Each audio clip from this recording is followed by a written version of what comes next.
Hi hello friends, welcome to Namaste India cooking channel. ಇವತ್ತು ನಮ್ಮ ಚಾನಲ್ನಲ್ಲಿ ಚಿಕನ್ ವೈಟ್ ಬಿರಿಯಾನಿ ಮಾಡೋದು ಹೇಗೆ ಅನ್ನೋದನ್ನು ನೋಡೋಣ.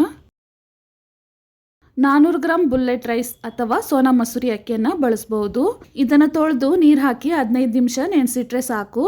ಒಂದು ಮಿಕ್ಸಿ ಜಾರ್ನಲ್ಲಿ 3 ಬೆಳ್ಳುಳ್ಳಿಗೆ ಸಮನಾಗಿ ಶುಂಠಿಯನ್ನು ಹಾಕಿ ರುಬ್ಬಿಟ್ಕೊಳ್ತಾ ಇದ್ದೀನಿ.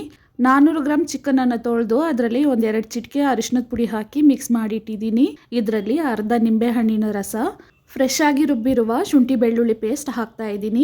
ಅರ್ಧ ಸ್ಪೂನ್ ಉಪ್ಪು, ಖಾರವಾದ 2 ಹಸಿರು ಮೆಣಸಿನಕಾಯಿ, 1 ಮುಷ್ಟಿಯಷ್ಟು ಕಟ್ ಮಾಡಿರುವ ಪುದೀನ ಸೊಪ್ಪು, 1 ಮುಷ್ಟಿಯಷ್ಟು ಕೊತ್ತಂಬರಿ ಸೊಪ್ಪು, ಸ್ವಲ್ಪ ಮೆಂತ್ಯ ಸೊಪ್ಪು, 1/4 ಕಪ್ ಮೊಸರು ಹಾಕಿ ಚೆನ್ನಾಗಿ ಇದನ್ನು ಮಿಕ್ಸ್ ಮಾಡಿ ಅರ್ಧ ಅವರ್ ನೆನೆಯಕ್ಕಿಡ್ತಾ ಇದ್ದೀನಿ.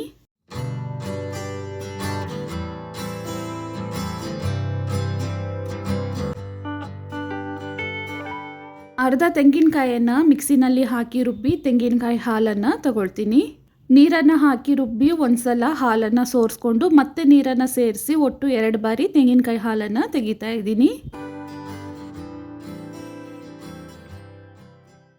ಇವಾಗ ಆಗಿದೆ, ಇದನ್ನು ಒಂದು ಕಡೆ ಹಾಗೆ ಇಡೋಣ. ಒಂದು ಕುಕ್ಕರ್ನಲ್ಲಿ ಅರ್ಧ ಕಪ್ ಸನ್ಫ್ಲವರ್ ಎಣ್ಣೆ, 4 ಟೇಬಲ್ ಸ್ಪೂನ್ ತುಪ್ಪವನ್ನು ಹಾಕಿ ಇದರಲ್ಲಿ 2 ತುಂಡು ಚಕ್ಕೆ, 10 ಲವಂಗ, 5 ಏಲಕ್ಕಿ, 1 ಅನಾನಸ್ ಹೂವು, 1 ಜಾಪತ್ರೆ, 4 ಖಾರವಾಗಿರುವ ಹಸಿರು ಮೆಣಸಿನಕಾಯಿ, 1 ದೊಡ್ಡದಾದ ಈರುಳ್ಳಿಯನ್ನು ಈ ರೀತಿ ಉದ್ದನೆ ಕಟ್ ಮಾಡಿ ಹಾಕ್ತಾ ಇದ್ದೀನಿ. ಈರುಳ್ಳಿಯ ಬಣ್ಣ ಸ್ವಲ್ಪ ಬದಲಾದ್ಮೇಲೆ ನೆನೆಸಿಟ್ಟಿದ್ದ ಚಿಕನ್ ಹಾಕ್ತಾ ಇದ್ದೀನಿ. ಇದನ್ನು 5 ನಿಮಿಷದವರೆಗೂ ಚೆನ್ನಾಗಿ ಬಾಡಿಸ್ಬೇಕು.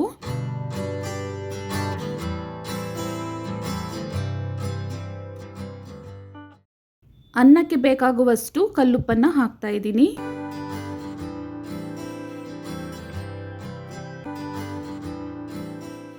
ಮಸಾಲೆಯಲ್ಲಿ ಚಿಕನನ್ನು 5 ನಿಮಿಷ ಬಾಡಿಸಾದ್ಮೇಲೆ ಈ ಲೋಟದಲ್ಲಿ ಅಕ್ಕಿಯನ್ನು 1.5 ಲೋಟ ರೀತಿ ಅಳತೆ ಮಾಡಿಟ್ಕೊಂಡಿದ್ದೀನಿ. ಇದೇ ಲೋಟದಲ್ಲಿ 1 ಲೋಟ ತೆಂಗಿನಕಾಯಿ ಹಾಲು, 2 ಲೋಟ ನೀರನ್ನು ಹಾಕ್ತಾ ಇದ್ದೀನಿ. ಅಂದರೆ 1.5 ಲೋಟ ಅಕ್ಕಿಗೆ 1 ಲೋಟ ತೆಂಗಿನಕಾಯಿ ಹಾಲು, 2 ಲೋಟ ನೀರು, ಒಟ್ಟು 3 ಲೋಟ ನೀರನ್ನು ಹಾಕ್ತಾ ಇದ್ದೀನಿ. ನೆನೆಸಿಟ್ಟಿದ್ದ ಅಕ್ಕಿಯಿಂದ ನೀರನ್ನು ಬೇರ್ಪಡಿಸಿ ಅಕ್ಕಿಯನ್ನು ಮಾತ್ರ ಕುಕ್ಕರ್ನಲ್ಲಿ ಹಾಕ್ತಾ ಇದ್ದೀನಿ. ಚೆನ್ನಾಗಿ ಇದನ್ನು ಒಂದ್ಸಲ ಮಿಕ್ಸ್ ಮಾಡಿ ಕುಕ್ಕರ್ನ ಮುಚ್ಚಳ ಹಾಕಿ ವಿಜಿಲಿಟ್ಟು ಅಕ್ಕಿಯನ್ನು ಬೇಯಿಸ್ಕೊಬೇಕು. ಈ ಚಿಕನ್ ಬಿರಿಯಾನಿಯನ್ನು ಯಾವುದೇ ಚಿಕನ್ ಗ್ರೇವಿ ಅಥವಾ ಮಟನ್ ಗ್ರೇವಿ ಜೊತೆಗೆ ತಿನ್ಬೋದು, ತುಂಬಾ ರುಚಿಯಾಗಿರುತ್ತೆ. ವಿಜಿಲ್ ಆಗಿ ಇವಾಗ ತಣ್ಣಕ್ಕಾಗಿದೆ, ಇದನ್ನು ನಿಧಾನವಾಗಿ ಮಿಕ್ಸ್ ಮಾಡಬೇಕು. ಸ್ವಲ್ಪ ತಣ್ಣಕ್ಕಾಗಕ್ಕೆ ಬಿಟ್ಟು ಅಥವಾ ಫ್ಯಾನ್ ಗಾಳಿಯಲ್ಲಿಟ್ಟು ಮಿಕ್ಸ್ ಮಾಡಿದಾಗ ಅನ್ನ ಒಡೆಯದ ಹಾಗೆ ಕ್ಲೀನಾಗಿ ಬರುತ್ತೆ. ವೀಕ್ಷಕರೇ, ಈ ರೆಸಿಪಿ ನಿಮಗೆ ಇಷ್ಟ ಆಗಿದ್ದರೆ ನಮ್ಮ ಚಾನಲನ್ನು ಲೈಕ್ ಮತ್ತು ಸಬ್ಸ್ಕ್ರೈಬ್ ಮಾಡಿ. ಧನ್ಯವಾದಗಳು.